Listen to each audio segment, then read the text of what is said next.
Abençoar a vida do querido Jamê. Aleluia.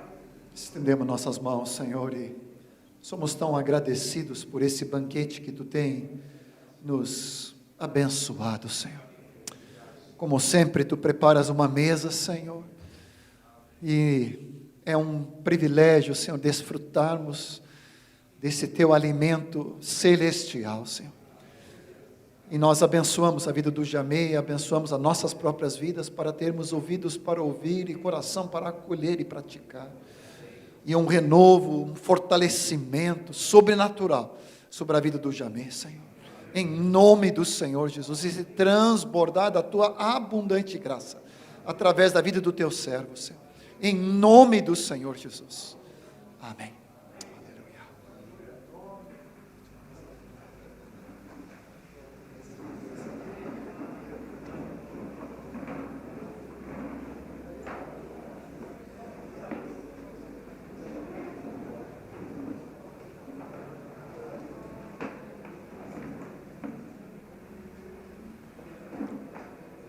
Boa noite, irmãos.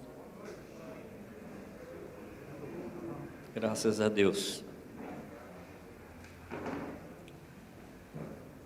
Segundo a minha compreensão, o ponto que nós estamos tocando hoje durante o dia, sobre um ministério baseado na paternidade de Deus, eu creio que isso define muita coisa na vida da igreja e na nossa própria vida, porque estabelece um comportamento. Como eu falei ontem, quando a gente muda o conceito, a gente muda o comportamento. Se nós não mudarmos os conceitos, os comportamentos também não serão alterados. E a gente está comentando desde de manhã sobre o conceito da paternidade no pastoreamento. E eu quero procurar avançar um pouco mais nesta noite, e eu tenho certeza absoluta que eu não vou terminar de falar esse tema aqui, porque o tema é muito vasto. E outra coisa também que eu me acostumei a nunca terminar uma mensagem. Eu já não tenho crise com isso, porque a gente anota muita coisa e na hora de falar, se não dá tempo de falar tudo, e às vezes eu ficava bem chateado, ou corria para falar tudo e fazia assim compactava uma mensagem e perdia. Até que um dia minha ajudadora falou: Jamê, fala só o que dá, não tenta falar tudo. Eu falei: é verdade, você está certa. Então já me acostumei a nunca terminar uma mensagem. Sempre fico um pouco para amanhã, para o ano que vem, sei lá.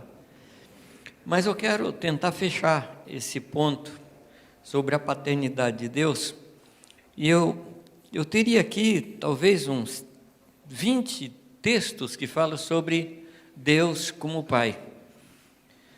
Nós temos muitas figuras que nós usamos para representar a Deus, mas tem uma das figuras, eu não gosto nem de chamar de figura, porque não é uma analogia, é o que Deus é. Ele é Pai. Não é uma analogia. Deus não é como um pai, Ele é Pai. Há uma diferença entre nós, porque nós temos filhos e aí nós somos pai, nós somos pais. Deus era pai e Ele teve filhos. Para a gente ser pai, a gente precisa de uma ajuda externa, a gente precisa de um parceiro, a gente precisa de uma parceira para a gente ser pai. Deus, Ele é pai por sua própria força, não houve nada externo para que Deus se fizesse pai, Ele era pai. E Ele passou a ter filho porque era pai. Nós somos pais porque temos filho. Ele não, Ele já era pai. Pai da eternidade. Então, se você quiser saber o tamanho de Deus, só pensar nisso, Pai da eternidade. Aí no dia que você conseguir dimensionar a eternidade, talvez você comece a ter uma ideia do tamanho de Deus. E Ele também diz a palavra que Ele é o Criador do infinito. Então, o que é isso? Correto? Então, Deus é Pai. Em Efésios 3,14, você não precisa abrir os textos, não, vai só anotando, que eu vou lendo aqui para ficar mais fácil. Por causa disso, me ponho de joelhos perante o Pai de nosso Senhor Jesus Cristo, do qual toda a família nos céus e na terra toma um nome. Efésios 3, 14 e 15. Isso diz que toda capacidade de criação veio de Deus, não só a capacidade humana, mas também a capacidade animal dos seres irracionais. Deus criou o ser humano e criou os animais irracionais com essa capacidade de reprodução. Isso veio de Deus, isso veio do Senhor, Ele nos emprestou essa capacidade. Paulo, falando sobre isso, ele diz: meus filhinhos, e citamos isso mais cedo, por quem de novo sofre as dores de parto, até que Cristo seja formado em vós. Gálatas 4, 19. Em 2 Coríntios 12, 14, diz assim: eis que estou pronto para ir terceira vez ter convosco, e não vos sereis pesados, pois que não busco o que é vosso, mas sim a vós, porque não devem os filhos entesourar para os pais, mas os pais para os filhos. Aqui está havendo uma situação um pouco incômoda entre Paulo e a igreja de Corinto. E aí Paulo vem e diz assim: eu sou pai de vocês. Vocês podem ter muita gente que cuide de vocês, mas eu sou pai, eu gerei vocês. Então Paulo aqui está reivindicando a sua paternidade sobre os irmãos. E você pode pegar depois um bom dicionário, uma boa chave bíblica, e ver quantas vezes essa relação de pai e filho acontece no Novo Testamento. Então o pastorado, ele é mais do que uma posição, ele é um serviço, ele é uma relação. Ela é um vínculo, a paternidade é um vínculo. Nós começamos ontem falando sobre qual o conceito que nós temos de igreja. E se o que nós pensamos que a igreja é, família de Deus, se é correto, então o relacionamento não pode ser institucional. O relacionamento tem que ser de pessoa a pessoa, tem que ser um relacionamento entre o nosso coração e o coração das pessoas. Nós precisamos colocar isso como um ponto de honra para nós. Aí ele fala que foi brando com os Tessalonicenses, como ama, cuida dos seus próprios filhos. A ama, eu acho que você sabe o que é, eram aquelas mulheres que eram contratadas para amamentar filho de outras. Correto? Então eram mulheres que alimentavam a pessoa que ela não gerou. E aí ele faz uma comparação: eu estou cuidando de vocês como uma ama que cuida dos seus próprios filhos. Então tem um cuidado profissional e tem um cuidado maternal. Não sei se eu me faço compreender. Existe um tipo de amamentação que é puramente profissional. Eu estou amamentando seu filho, você me paga e pronto. Mas tem um outro relacionamento que é feito por alguém que gerou e faz isso por um afeto pessoal, por uma ligação pessoal. O pastoreamento, em hipótese nenhuma, ele é profissional, ele é relacional. Eu quero enfatizar isso, quero marcar isso aí, para a gente não cair naquele sistema de a gente cuidar das pessoas profissionalmente. Isso não pode acontecer, em hipótese nenhuma, entre nós e o rebanho. E uma coisa que eu quero afirmar, eu não vou ler todos os textos, mas nós só podemos cuidar bem daqueles que o Senhor nos deu. Jesus enfatiza muito isso em João 17. Assim como lhe conferiste autoridade para conceder vida eterna a todos os que lhe deste. Às vezes eu converso com os pastores, e os pastores falam de dificuldade de relacionamento com algumas ovelhas da igreja, e eu pergunto: eles são teus filhos? Eles são teus filhos? A gente não disciplina filho dos outros. Você não pega uma vara e disciplina o filho do vizinho. Na igreja é assim também. A gente só disciplina aqueles que são nossos filhos. Então, uma das coisas que nós precisamos verificar com muita propriedade mesmo, é quem são na congregação aqueles que são nossos filhos. Porque Deus, vou repetir aqui um pensamento, Deus vai pedir contas do cuidado desses, dos que são nossos filhos. Deus não vai pedir conta da gente do cuidado daqueles que não são nossos filhos. Então aqui reside uma dificuldade muito grande, quando a gente tenta cuidar de filhos dos outros, não são nossos filhos. E Jesus 3 vezes aqui em João 17 repete essa frase: aqueles que me deste. A última vez que ele fala isso, ele diz: eu não perdi nenhum daquele que o Senhor me deu, exceto o filho da perdição. Ele está falando de quem? Daqueles 11 homens. Eram 11 pessoas específicas. Agora, eu não estou falando aqui nem de G12, nem de G11, nem de G6. Estou falando nada disso. Mas estou falando de uma relação estabelecida por Deus. Em Marcos 3,14, diz a palavra que Jesus passa toda uma noite em oração, e de manhã ele chama aqueles que ele mesmo quis, que foram dados a ele pelo Pai. O Pai deu àqueles, e ele cuidava daqueles. Ele trabalhava com multidão, mas ele era pai daqueles. E eu quero assim incentivar você, enquanto você está sentado aí, dá uma escaneada no rebanho. Está dando uma escaneada no rebanho aí? Quem são seus filhos?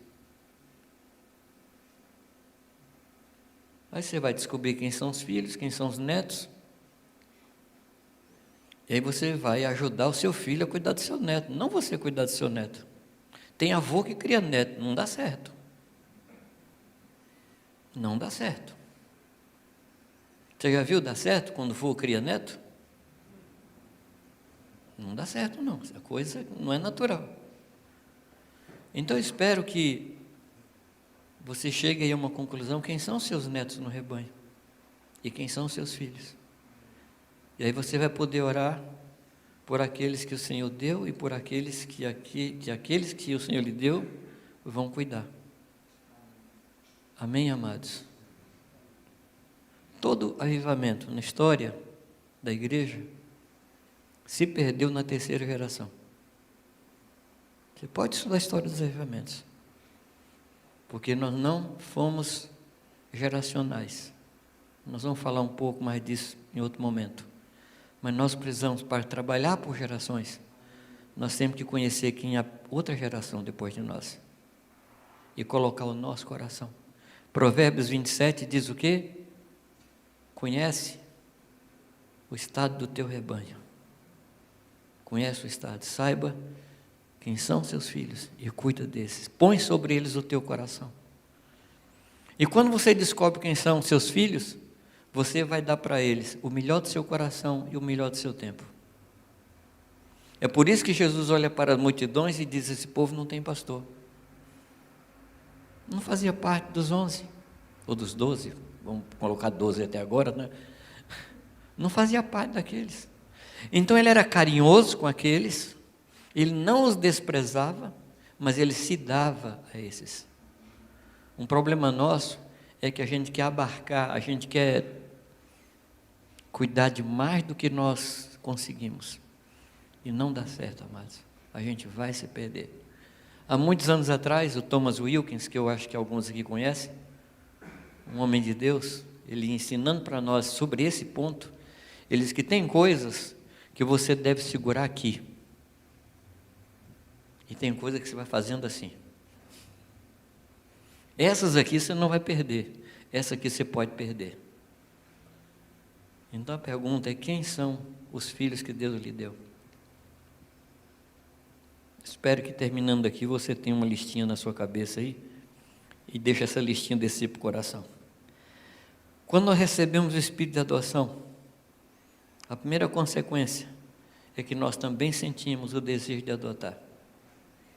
E é o Espírito Santo que adota através de nós. Ao vermos um solitário, ao vermos uma pessoa sofrida, a gente quer fazer alguma coisa. A gente quer chegar perto. Mas isso é o Espírito Santo gemendo dentro da gente. É o Espírito Santo nos incomodando, porque é Ele que quer cuidar, é Ele que quer chegar lá. A segunda consequência do Espírito de adoção em nós é que agora nós somos filhos de Deus, filhos maduros de Deus. Deus nos faz maduros nele. E a terceira consequência é que nós passamos então a ser adotadores. Eu sei que essa palavra não tem na língua portuguesa, mas vamos criá-la agora. Nós passamos a ser adotadores, pessoas que adotam, exatamente por causa do espírito de adoção que está na nossa vida. Então, tomando por base do que nós falamos ontem, a igreja é a família de Deus. Isso implica relacionamento como família e não um relacionamento institucional. Durante um bom tempo, a gente ouviu que Jesus não deixou um modelo de igreja na Bíblia, e eu também afirmei isso. Mas você sabe aquela história de você entrar no quarto ou na cozinha para procurar uma coisa e você não acha? E aí você pergunta para a esposa, ela fala, está nesse lugar, mas eu não estou vendo, olha direito. Acontece lá com você também, não? Parece que é uma mania do homem, não achar. Um dia eu estava no supermercado, cheguei no caixa, a moça perguntou assim, você encontrou tudo? Eu falei, não encontrei, não, faltou tal coisa, nem me lembro o que era. Ela falou, está em tal gôndola. Eu falei, não está. Eu passei lá. Ela falou, está sim. Eu falei, não está. Aí ela levantou do caixa e foi comigo, está aqui. Aí ela pegou, me entregou e foi comigo voltando para o caixa. Eu falei assim, todo homem é igual. Eu falei, a senhora faz favor de não falar nada.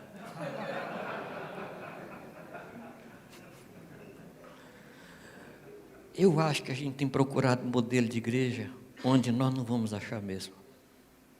O modelo de igreja é baseado no que Deus é. Deus é Pai. E o modelo de igreja é o modelo de família. É que talvez a gente procure um modelo de igreja em instituições. E ali a gente não vai achar mesmo. Ali a gente não vai encontrar. Porque o padrão de Deus é a família. E nós temos que voltar para isso. A igreja não é uma instituição.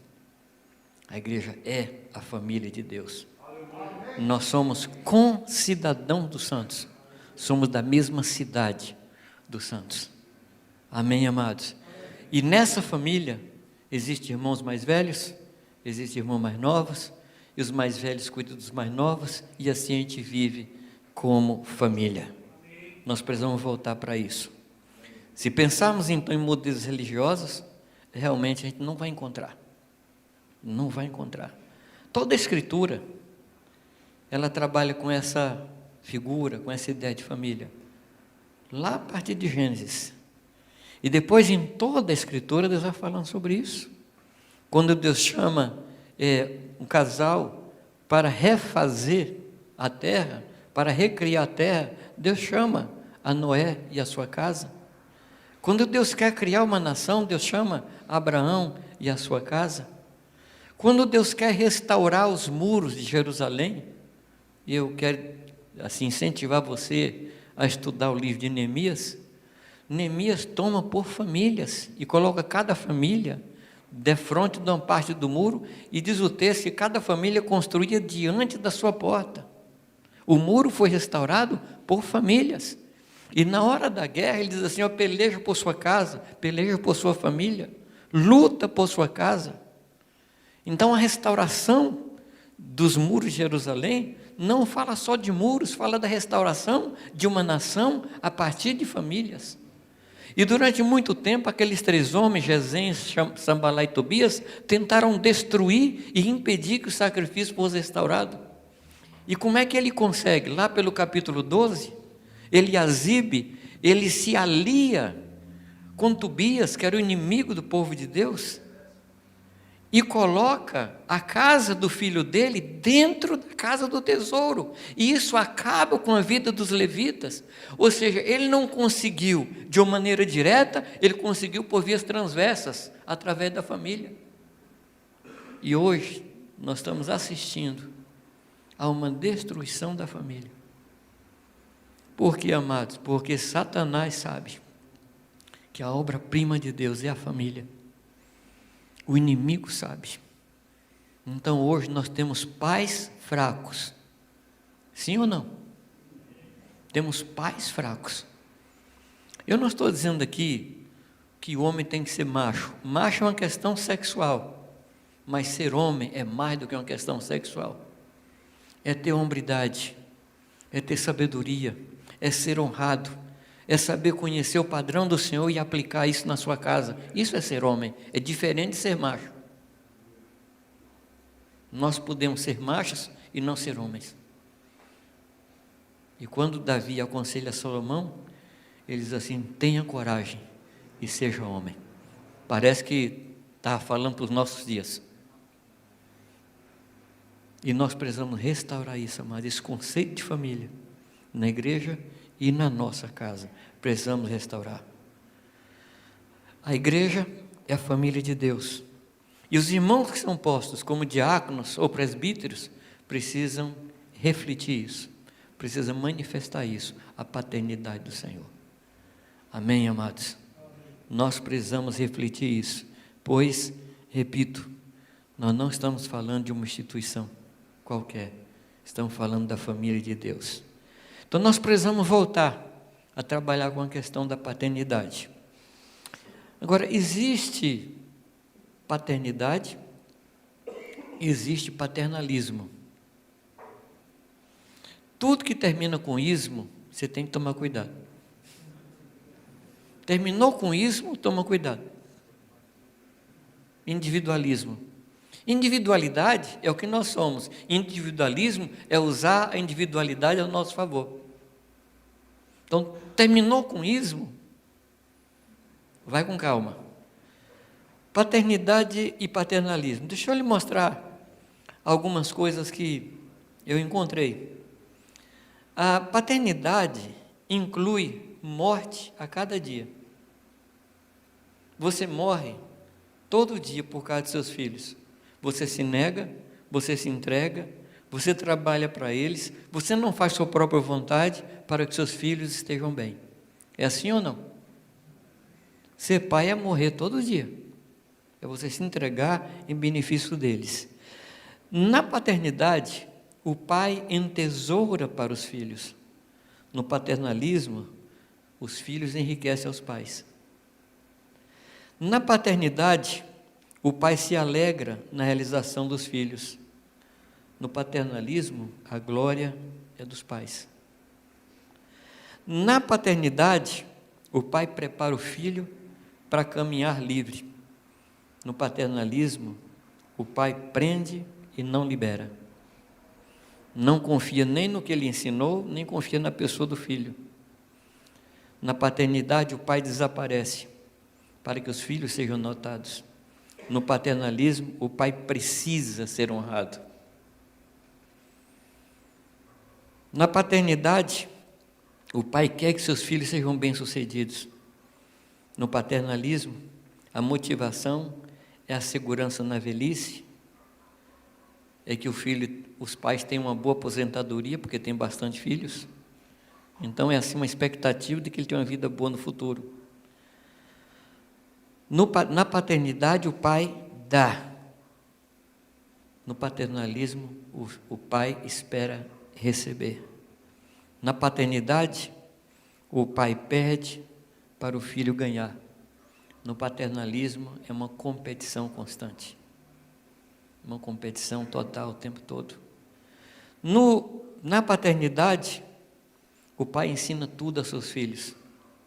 No paternalismo, existe o pulo do gato. Sabe o que é isso, né? Os mais antigos sabem o que é pulo do gato. Ele não ensina tudo. Vocês conhecem a história do pulo do gato? Não? Não? Onde é que vocês estavam? Esses guris aí e tal. Mas a história, gente, é a história, tá? A onça queria muito matar o gato. E chega para o gato e falou assim: você tem muitos truques, ele me ensina alguns truques. E ele queria aprender a conhecer o gato para depois pegar o gato. Aí o gato ensinou todos os truques, pular aqui, pular ali, pular de lado. Aí quando ele achou que ele tinha aprendido tudo, ele pulou no gato. O gato pulou de lado. Esse pulo ele não ensinou para a onça. Tem pai que guarda o pulo do gato. Tem que ensinar tudo. Agora, por que não ensina? Medo de competição. Egoísmo, egocentrismo. E quando a gente vê, se a gente tem um coração paternalista, quando a gente vê o filho crescer, a gente fica com ciúme e fica buscando atenção. Amados, nós precisamos desaparecer para que os nossos filhos apareçam. Jesus falou que nós faríamos obras maiores que a dele. Jesus falou. O pai leva os filhos a experimentarem riscos. No paternalismo, o pai não confia. Então há uma super proteção. E quantos pais eu já ouvi falar, não quero que meu filho sofra igual a mim? Amados, não foi o sofrimento que fez a gente resistente? Não foi o sofrimento que ensinou a gente resiliência? Não foi o sofrimento que ensinou a gente a ter músculos? Então crescem uns meninos que não têm vontade. Você sabe aquela história de terminou a reunião, está lá um grupinho de meninos e meninas. Quem é que decide para onde vai? Conta para mim. Deixa eu ver se o seu grupo lá é igual ao da gente. Quem é que decide lá para onde vai? Eu não ouvi a resposta. Pode chorar e falar a verdade. São as meninas. São as meninas. Hã? É. Menina viva. Escolhe para onde ir. Escolhe o que vai comer. E a gente só diz sim, bem. E o pior é que nós vivemos numa situação terrível. As escolas, os professores são mulheres. Então nossos meninos crescem entendendo que a autoridade é de mulher. Correto? Aí vai para as congregações, a escolinha quem que conduz? Eu não ouvi. As mulheres. Aí chegou o ponto de eleger uma mulher para presidente. Quer dizer, fechou o ciclo. E aí, quando casa, o homem fica esperando que a mulher continue dominando. Aí depois chega os pastores falando, minha mulher é muito dominadora. Mas você não escolheu? Não foi você que escolheu? Quem obrigou você a casar com ela, que era mandona já no namoro?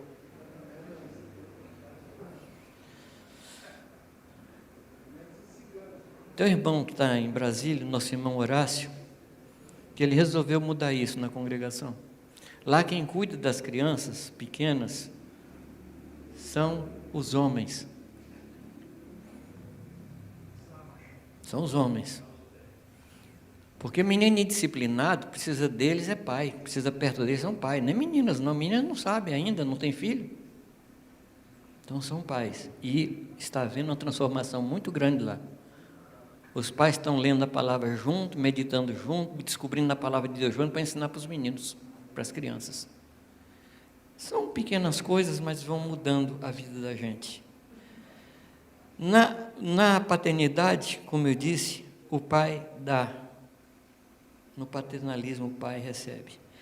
E aqui, amados, tem uma questão que eu acho que a gente precisa tomar muito cuidado. Você já teve, assim, um sentimento de ingratidão por parte do povo? Assim, você fez, você se deu, e a pessoa não reconheceu, a pessoa voltou as costas para você. Aí você falou assim, esse povo é ingrato. Já aconteceu com você, não? Você sabe por que a gente tem esse sentimento? Porque a gente faz a coisa para receber um pagamento. E a nossa Bíblia diz, amados, que o ministério não é fonte de lucro, nem financeiro, nem psicológico, nem emocional. Enquanto a gente estiver fazendo a obra de Deus esperando pagamento, nós vamos ter problema com o nosso próprio coração. Quando a gente fala assim, mas meu filho é ingrato, espera aí, ele pediu para nascer? Não, ele nasceu porque nós fizemos alguma coisa. Aí ele nasceu. Então nós temos toda a responsabilidade de dar tudo que ele precisa. Não tudo que ele quer, mas tudo que ele precisa. E se ele não agradecer, nós vamos continuar fazendo. Jesus nunca esperou gratidão das pessoas. Ele fez. Jesus tinha assim, eu acho, um departamento de marketing bem complicado. Porque ele fazia as coisas e falava, não conta para ninguém. Espera aí.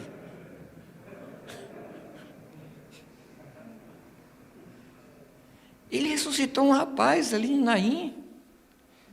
E a Bíblia não diz que o rapaz se converteu, nem se tornou seu discípulo. A gente vai, cara ingrato, hein? Nem me segue. Eu curei ele, eu levantei ele do caixão e o cara foi embora. Que sujeito ingrato. Amados, o ministério não é fonte de lucro. A gente tem que fazer porque a gente tem que fazer. E depois de haver feito tudo, é servo inútil. E eu gosto de uma palavra do Moisés Cavaleiro de Moraes, quando ele falava que a gente é candidato a servo inútil, porque nem o que a gente deve fazer, a gente está conseguindo. E a gente está querendo gratidão. Isso define muitas vezes a paternidade e o paternalismo. Quando no meu coração eu busco gratidão, isso reflete que eu ainda tenho um ranço de paternalismo no meu coração. Não espere gratidão. Porque se você recebe gratidão aqui, você não recebe recompensa lá. E nós não queremos recompensa aqui. Nós queremos ouvir de Deus, vinde benditos do meu Pai. É isso que nós queremos ouvir. Amém, amados? E quantas pessoas você vai evangelizar, vai discipular e elas vão embora? Graças a Deus. Graças a Deus. Nós não ganhamos nem por produtividade e nem pelo número de pessoas. Trabalhando com pastores, eu descobri que os pastores têm assim umas medidas de sucesso. Basicamente, 3 medidas de sucesso. 1, construção. Gente, quando eu cheguei aqui, o templo era pequenininho. Hoje o templo é esse monstro aí. Não estou falando daqui não, tá? Estou falando coisas que eu vi por aí. 2ª medida, número de membros. Gente, cheguei, tinha 50. Hoje tem 1000. Nossa, homem de sucesso. 3ª medida, finanças. O dízimo era 100, agora 1 milhão. E eu tentei encaixar Jesus nessas medidas.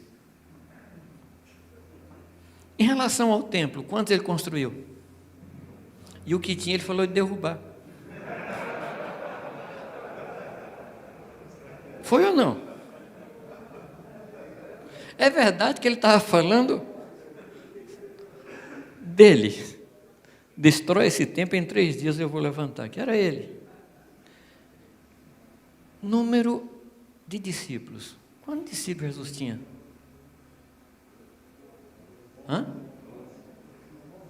Bom, você sabe quem é seu discípulo? É na hora que você distribui pão ou na hora que você vai para a cruz?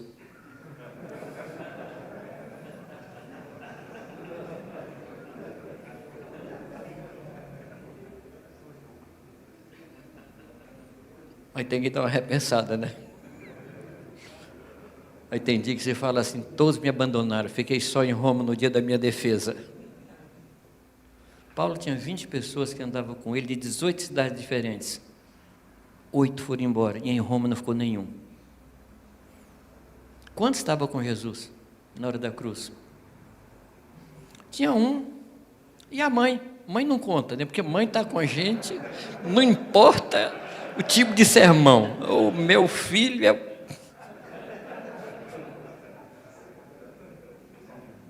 Um discípulo. E como é que era a vida financeira de Jesus? Para pagar imposto, teve que fazer um milagre.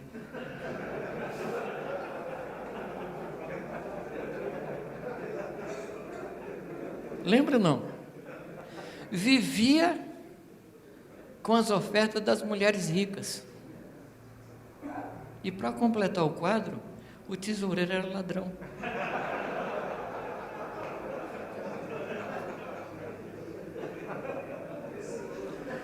Com esse currículo, de qual igreja Jesus seria pastor hoje?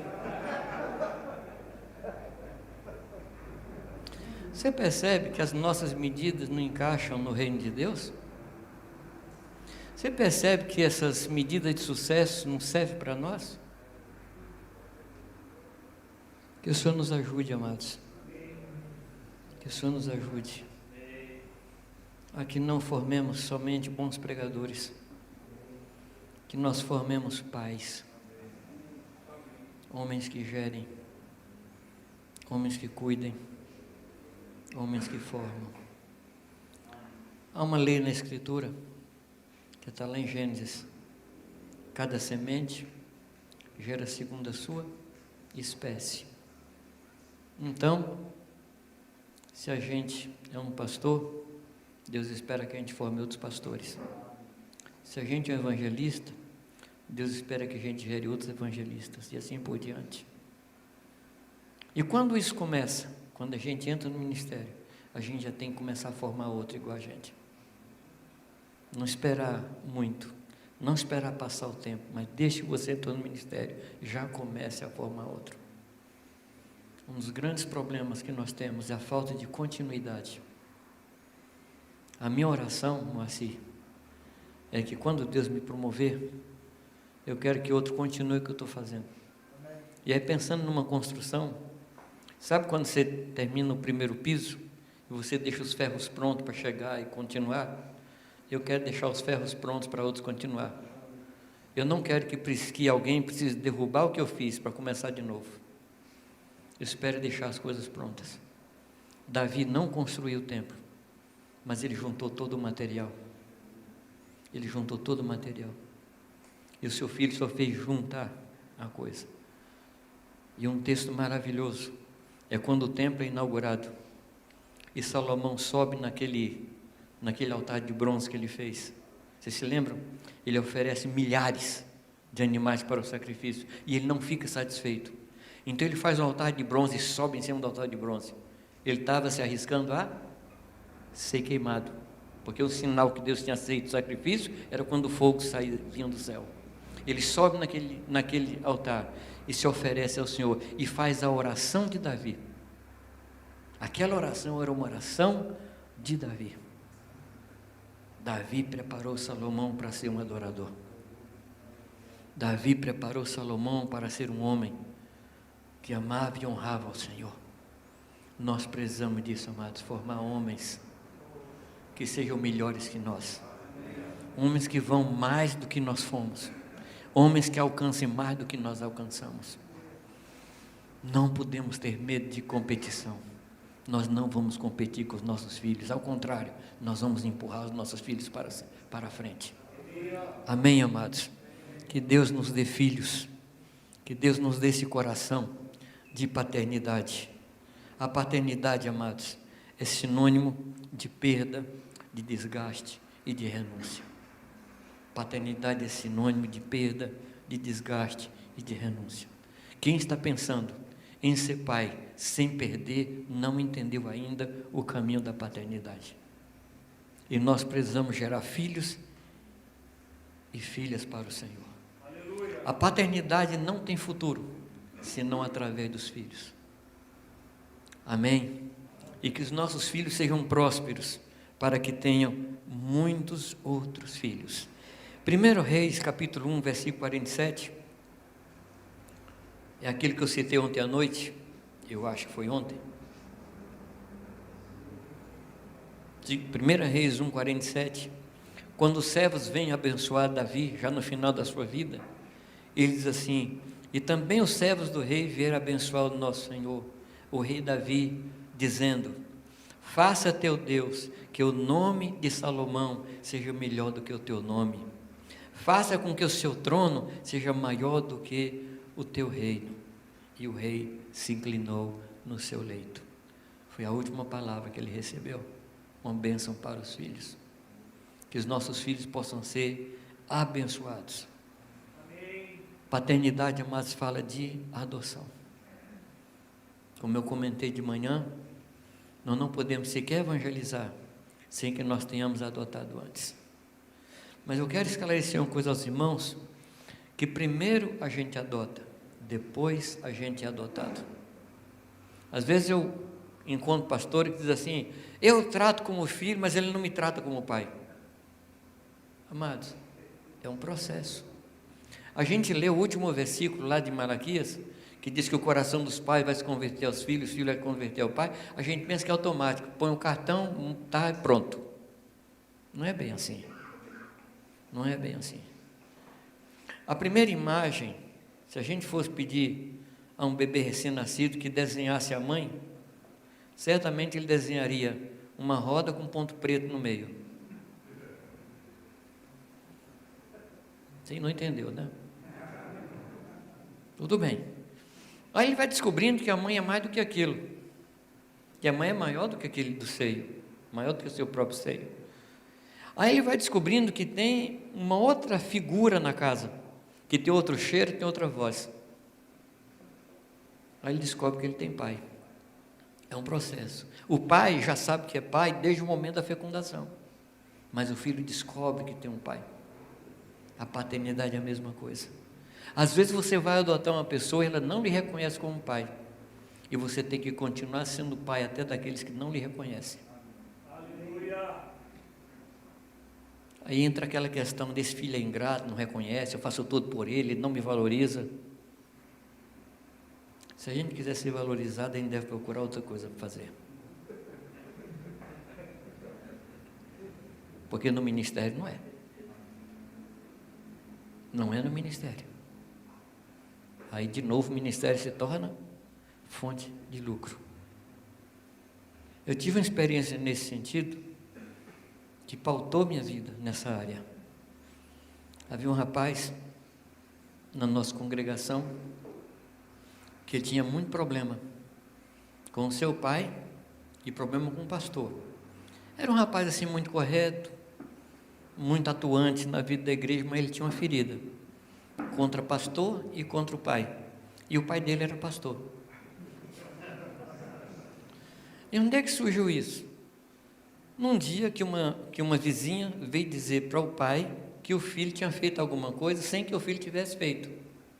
Então, quando o menino entrou em casa, o pai era um alemãozão grande, desceu a mão nele, ele caiu, levantou, coração fechado para o pai. Acabou. Ele cresceu, e eu cheguei ali para ser pastor, e Deus colocou aquele rapaz no meu coração. E um dia eu estava na casa dele, conversando, e eu não me lembro como foi a conversa, que eu falei: eu sou seu pastor. Ele falou assim: não, Jamê, eu não tenho pastor. Assim. Falei: tá bom, vamos deixar para lá. E a gente era muito amigo, tão amigo que ele e a esposa é que escolheram o nome da minha filha. Tão amigos nós éramos. Mas ele não queria pastor, por causa da história. Falei: eu sou pai e pastor desse camarada. E adotei ele no meu coração. E fui servindo ele, fui cobrindo ele, fui servindo, fui estando junto. 2 anos depois, um dia ele estava na minha casa, ele era maior que eu, bateu nas minhas costas assim: tudo bem, meu pastor? 2 anos. 2 anos. Não espere que você adotando, você seja adotado automaticamente. Nem com os filhos naturais é assim. Nós precisamos adotar até os nossos filhos naturais e esperar que eles nos adotem também. Amém, amados? Eu não sei se você concorda. Eu só quero que você compreenda e ore sobre isso. Compreenda o que eu estou falando e depois você ora sobre isso. E vai ter gente que, porque não nos adotou no tempo que a gente queria, que a gente começa a rejeitar. Tem pessoas, amados, que vêm feridas, vêm machucadas, vêm marcadas pela paternidade. Pessoas que não querem nem Deus, porque a primeira imagem que a pessoa tem de Deus é a figura de seu pai. E se seu pai foi um déspota, se seu pai foi um tirano, é assim que ela vê Deus. Então tem que ter tempo para essa imagem que ela tem de seu pai seja quebrada e surja outra imagem. E somos nós, os pastores, que temos que mostrar como é o nosso Deus. Aleluia. A pessoa precisa ter uma figura diante de si. Aí ela vai dizer assim: é assim que é dessa forma que é. e Deus cura o coração da pessoa. Amados, tem muita gente que não sabe o que é paternidade. A quantidade de órfãos, de pais vivos, que tem por aí é muito grande.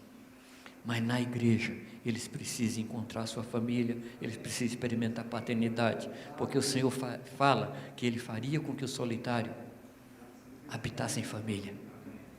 E se nós somos, na igreja, os presbíteros, isso é mais do que uma posição, isso é uma função, através da qual a gente manifesta o caráter de Deus, o caráter paternal e o caráter pastoral. A gente adota, traz a pessoa para perto da gente e a gente começa a ensinar para ela. Amados, discipulado não é um curso, discipulado não é um método, discipulado é uma relação de pai e filho. Discipulado é mais do que dar ordens. Às vezes a gente se satisfaz em passar um estudo. Hoje nós vamos ter reunião de discipulado. Meu Deus do céu, como eu não gosto dessa frase. Eu não sei você, e se você faz, me perdoa. Já pensou? Hoje nós vamos ter lá em casa uma reunião de filhos. Como é que é isso? É reunião de filhos, a gente senta, eu vou pegar um livro e vou ensinar vocês como ser filho e vou dizer como é que tem que ser o pai. É assim? Não é jogando bola, não é vendo um filme, não é caminhando com o filho, não é rolando pelo chão que a paternidade se desenvolve? Sim ou não? E por que na igreja é diferente? Por que na igreja a gente trata a coisa como se fosse um método e não uma relação? Eu não estou falando de vocês. Estou falando, infelizmente, da nossa prática como igreja de crer no discipulado. Mas o discipulado, amados, é a manifestação do caráter, do coração e da bondade de Deus. Esse é o discipulado.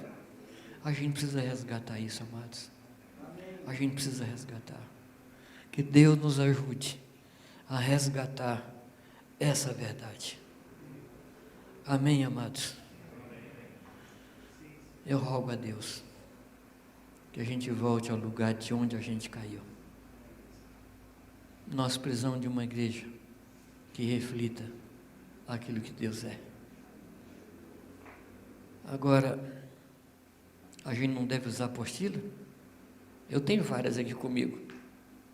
A gente não deve usar livros?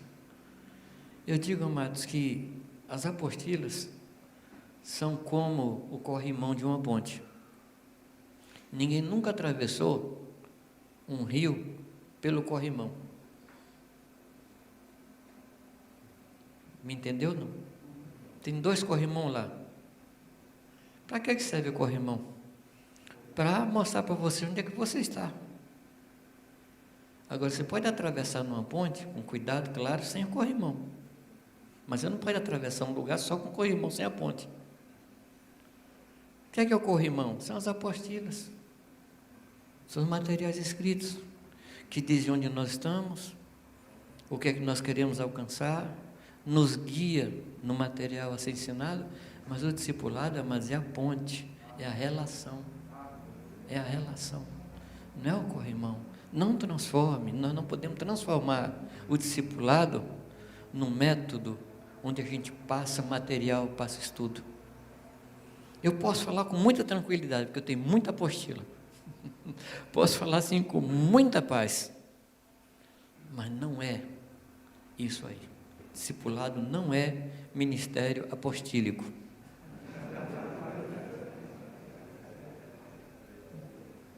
Discipulado é uma relação. Amém, amados? É isso que Deus quer de nós. Eu vou começar a conversar com vocês um pouco hoje ainda. Eu queria que você abrisse comigo a sua Bíblia em João 17.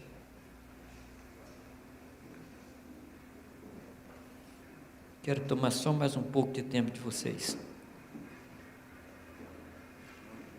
João 17. Eu comentei com vocês que João 17, ao meu ver, não é uma oração sacerdotal, é um relatório.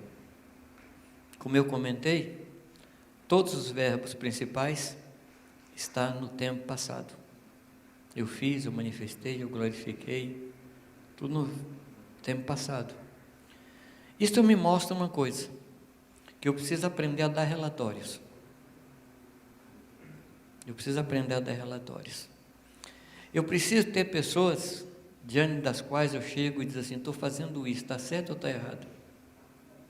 Nenhum de nós é sozinho e pode fazer as coisas sozinho.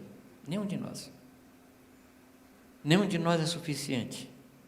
Nós precisamos de pessoas que nos julguem, que nos critiquem, que nos digam: é por aqui. Nós precisamos. Amém, amados? Andar sozinho é andar em caminhos maus, é buscar o seu próprio interesse. É isso que diz a palavra para nós. Nós não podemos andar sozinhos. Vamos ler aqui o texto, que diz assim: Jesus falou aos seus discípulos, Jesus falou assim, e levantando seus olhos ao céu, disse: Pai, é chegada a hora, glorifica a teu filho, para que também o teu filho te glorifique a ti. Aí vem: assim como lhe deste poder sobre toda a carne, para que dê vida eterna a todos quantos lhe deste. E aqui no versículo 4, ele diz: eu glorifiquei-te na terra, tendo consumado a obra que me deste. Uma primeira coisa que Jesus ensinou aos seus discípulos foi começar e terminar alguma coisa.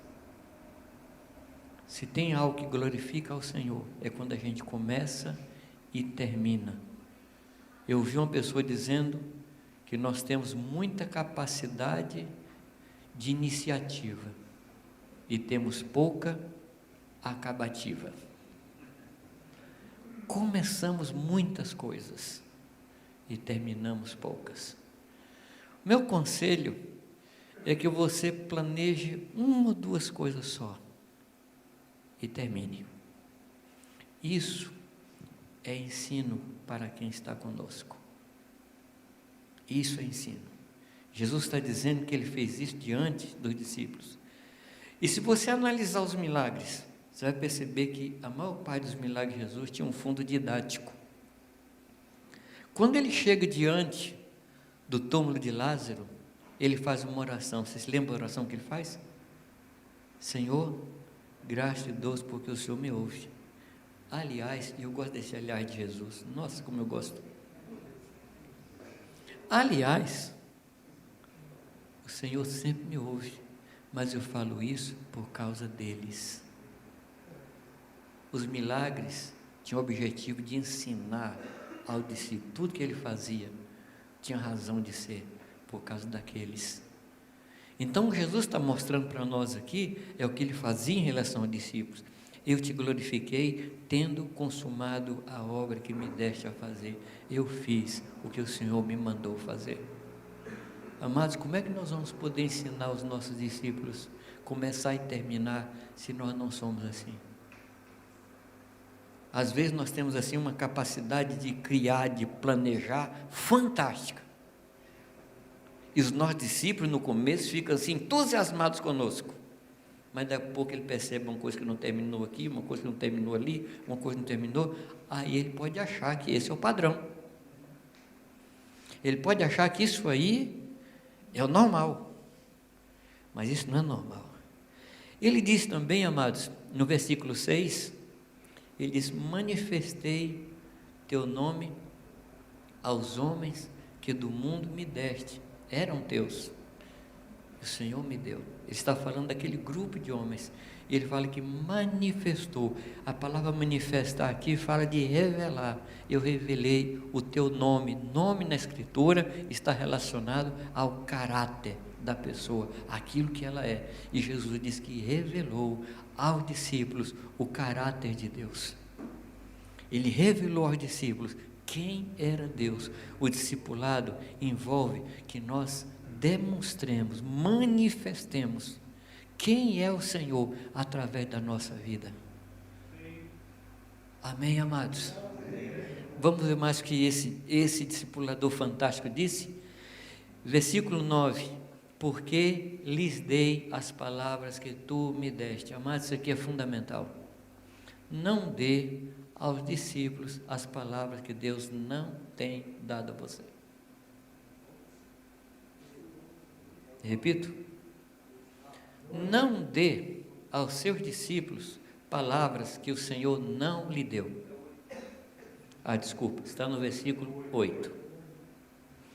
Eu dei a eles as palavras que o Senhor me deu. Meu irmão, conselho, tá? Não busque novidades para ensinar os discípulos. Como diz o Jorge Mitian, nós não precisamos ser originais. Nós devemos ser obedientes. Tem gente que gosta de originalidade. Todo domingo uma palavra nova, achando que com isso conquista as pessoas. Amados, isso não conquista ninguém. Não serve. Nós precisamos ouvir e transmitir. Ouvir e transmitir. Eu tenho dado a eles as palavras que o Senhor me deu. Isso fala de buscar a Deus. Senhor, o que é que o Senhor quer que eu ensine? Qual é a palavra que o Senhor quer que eu dê? Queridos, nós não temos liberdade de dar aos discípulos o que nós achamos que devemos dar. Nós não temos essa liberdade, porque na realidade os discípulos não são nossos, os discípulos são dele. Os discípulos são dele. Então nós temos que perguntar ao Senhor: Senhor, qual é o ministério desse menino? Qual o estilo de vida? E como é que o Senhor quer que eu crie? O que é que o Senhor quer que eu ensine? E aí eu vou dizer para vocês, a nossa tarefa se torna muito mais fácil. Porque nós vamos ouvir de Deus e passar. Ouvir de Deus e passar.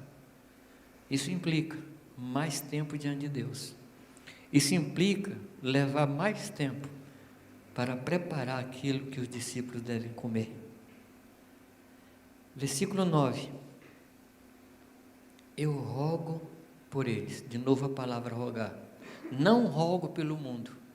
Aqui fala, amados, da necessidade que nós temos de clamar a Deus com todo o nosso coração por cada discípulo que o Senhor me confiou. Estão me confiando, amados? Estão me entendendo? Nós precisamos aprender a rogar a Deus por cada discípulo. Rogar a Deus. Por isso que não dá para ser muitos. Senhor, abençoa todos os discípulos que eu tenho. Não é assim. É conhecê-lo pelo nome, saber a dificuldade que ele tem, saber o ministério dele, orar pela esposa dele, orar pelos filhos dele, orar pela vocação dos filhos. Já vai dar muito trabalho, mas se não for assim, é assim. É assim. Não é uma oração descomprometida. É uma oração que expressa rogo, que expressa necessidade e expressa humilhação. Deus, eu não tenho o que dar. Você já chegou nessa condição? De Deus, eu não tenho o que dar. Ótimo. É aí que a gente busca a fonte. Ele é a fonte. Não sou eu a fonte. Ele é a fonte. Amém, amados? Que mais ele diz? Todas as minhas coisas são tuas, e as tuas coisas são minhas, e neles eu sou glorificado. Por quê? Porque Jesus Cristo deu a eles o que havia recebido de Deus. E os discípulos sabiam que Jesus Cristo tinha vindo de Deus, porque ele dava com autoridade, ele dava vida aos seus discípulos. Que mais que ele diz? Estando eu com eles, versículo 12, estando eu com eles, guardava-os em teu nome. O único lugar onde os discípulos podem ser guardados é dentro de Jesus Cristo. É dentro de Jesus, ali eles são guardados, dentro da pessoa de Jesus Cristo. Nós precisamos ensinar os nossos discípulos a estar dentro de Cristo, nesse lugar o maligno não lhes toca. Nós não temos capacidade de protegê-los, nós só podemos guiá-los para dentro do Senhor. A palavra diz que porque se apegou encarecidamente a mim, eu o colocarei no alto refúgio, e esse alto refúgio se chama Jesus Cristo. Esse é o alto refúgio. E enquanto ele estiver dentro do alto refúgio, ele vai estar guardado.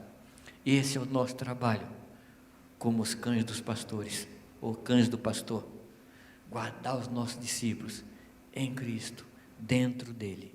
E você pode tomar esse capítulo todo e começar a descobrir como Jesus fazia. Versículo 14, ele diz: deles a tua palavra. De novo, Jesus reafirma que ele não deu o que era dele, ele deu o que era do Senhor. Amém, amados? Eu repito, queridos, nós não somos a fonte. Nós não somos a fonte. Você já chegou a essa conclusão, não? Nós não somos a fonte. E o discípulo não pode se tornar parecido comigo.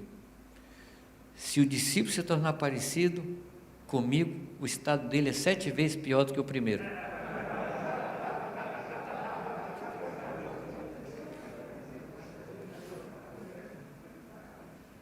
Ele tem que ser parecido com o Senhor.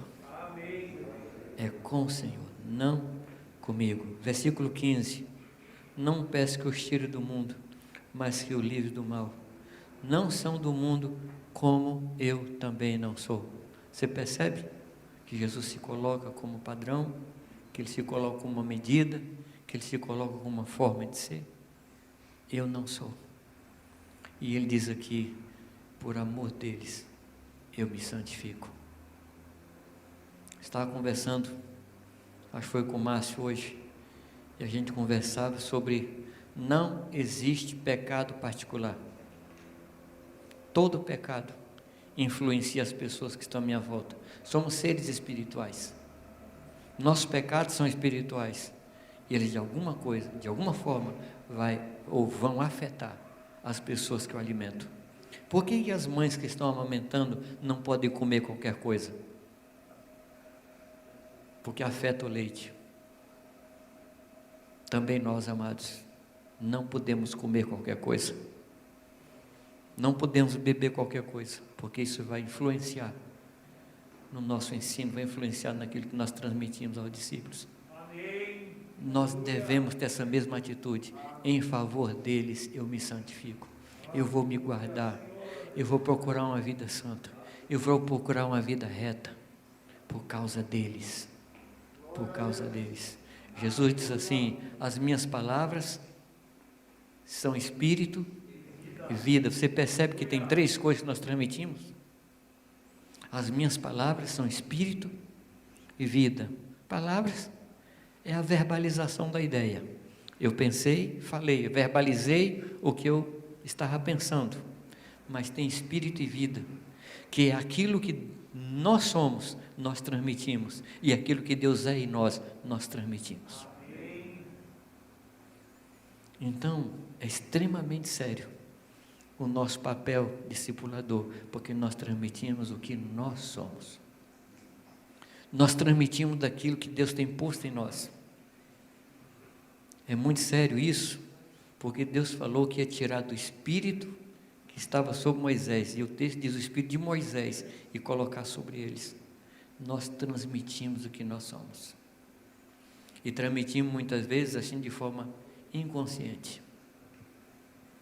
Eu estava numa congregação em um lugar do Brasil, e um grupo muito grande, e a ZAP tinha assim umas 3 bandas assim de um nível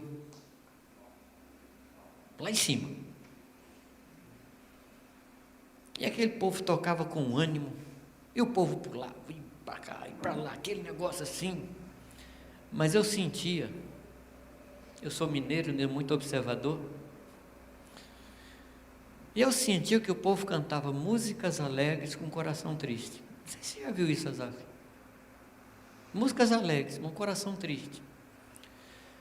E a gente estava ministrando lá, sexta-feira à noite, sábado de manhã, sábado à tarde, sábado à noite, domingo de manhã, e eu incomodado. E aí chegava na reunião, trocava de banda e era melhor do que a anterior, um negócio assim fantástico. Mas tinha uma tristeza no ambiente. E o Joãozinho dizia que eu sou puxador de fio de botão. Você viu quando são um fiozinho, você puxa.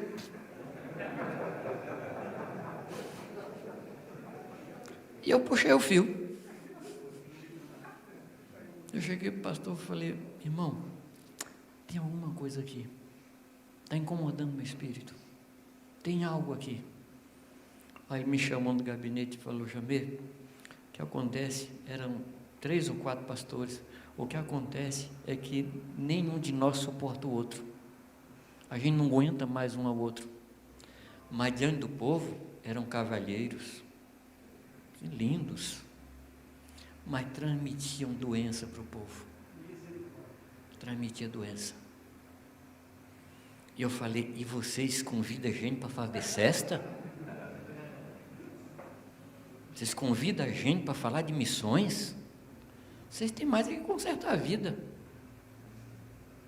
Deus me deu uma visão, que eu via um dragão saindo de um vulcão, destruindo aquela congregação, por causa deles, porque a gente transmite o que a gente é.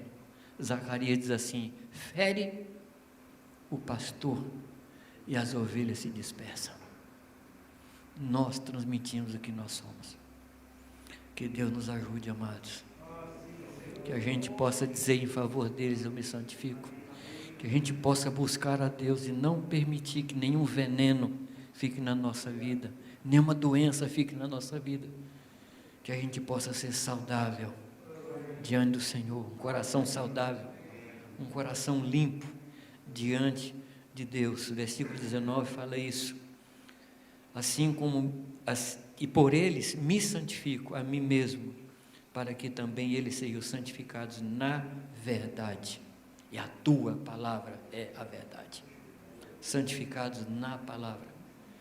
Eu saltei aqui o versículo 18: assim como tu me enviaste ao mundo, também eu os enviei ao mundo. Fala de levar os irmãos para o ministério. Não deixar irmãos inertes, não deixar os irmãos parados, não deixar os irmãos estáticos, mas ensinar os irmãos a chegar no ministério. Daniel, eu tenho um sonho de consumo. A gente tem uns sonhos, né? Eu sonho com um dia estar diante de uma congregação e falar assim: por favor, os obreiros fiquem de pé, e toda a congregação se levantar. Não se levante assim alguns, eu ia falar gato pingado, mas a igreja nem tem ovelha pingada, né? Não levantar 1, 2, 3, mas toda a congregação se levantar como obreiros de Deus. Então nós temos que trabalhar, e trabalhar do jeito certo. Um amigo meu americano dizia que tem 2 jeitos só de fazer as coisas: o jeito certo e o jeito errado. E o jeito certo é o jeito de Deus, e é isso que nós queremos. Que o Senhor nos ilumine, que o Senhor nos ajude a fazer discípulos para Ele, segundo o caráter dEle, segundo o coração dEle. Que sejamos pais do rebanho de Deus. Amém? Podemos orar, amados?